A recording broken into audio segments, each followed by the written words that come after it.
We have a huge NHL trade to discuss tonight. Jason Zucker is finally on his way to Pittsburgh. We'll get into all the details of the trade coming up next.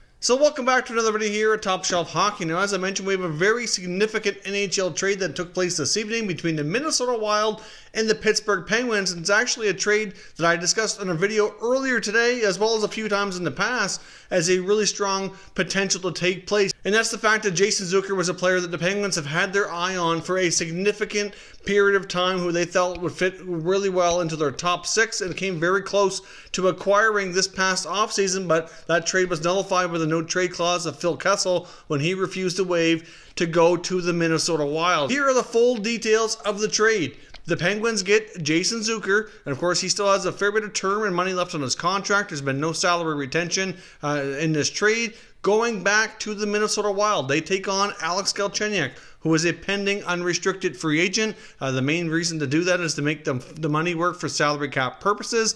Not really sure if Galchenyuk will have a future with the Wild or not. It's really going to depend on how the remainder of the season goes. But as we know, Galchenyuk's a player who's really underperformed the last few years. He's a player who's struggled to find a consistent production level to NHL here. So hard to say what his future holds or where he'll end up, but he's in Minnesota for right now.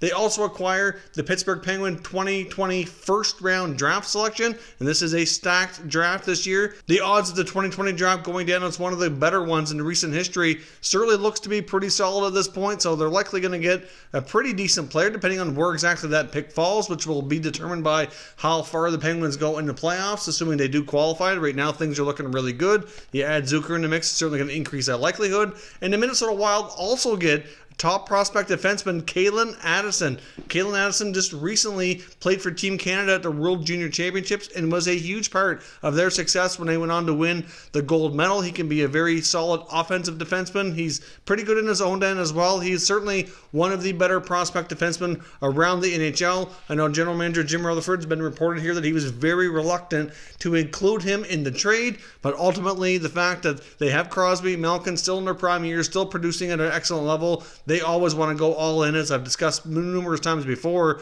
Rutherford's not the type of GM who's afraid to be aggressive, and even partying with a lot of future assets to win now is something that they've done continuously. So this is not a huge surprise, but they are giving up a big chunk of their future to gain Zucker to their roster, to go back into win now mode and compete for another Stanley Cup here. So, I mean, obviously Zucker is a great forward. He's a great skater, lots of speed. He can score. He scored 30 goals before.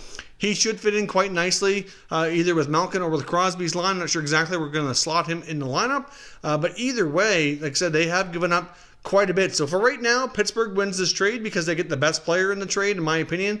But down the road, we might be able to look back on this trade and say that Minnesota wins, because they've gotten themselves a couple of really good pieces for their future with Addison, as well as that 2020 first round pick. So to me, this signals that Bill Guerin is taking Minnesota into a rebuild, trading one of their top players and top scorers. It's certainly, to me, like that's a big signal that that's the direction they're heading. And also acquiring Calen Addison will allow them to move one of their other defensemen. There's been a lot of talk about other defensemen like Matt Dumba and Jonas Brodin possibly being moved as well for other future assets, and I can see that deal being more likely now. Hard to say which one or where they end up, but it does, the fact of having a guy like Addison in their system now could certainly push one of them out, bring back some other future assets, and get Calen Addison in their lineup. Maybe not next year, but likely within the next 2 years for sure. Just depends on how he develops here over the remainder of the season. But he's having a solid year in junior, but is he NHL ready just yet? It's debatable. Might need another year of seasoning before he debuts. But either way, Minnesota gets a pretty good haul for Jason Zucker, so they get some good future assets.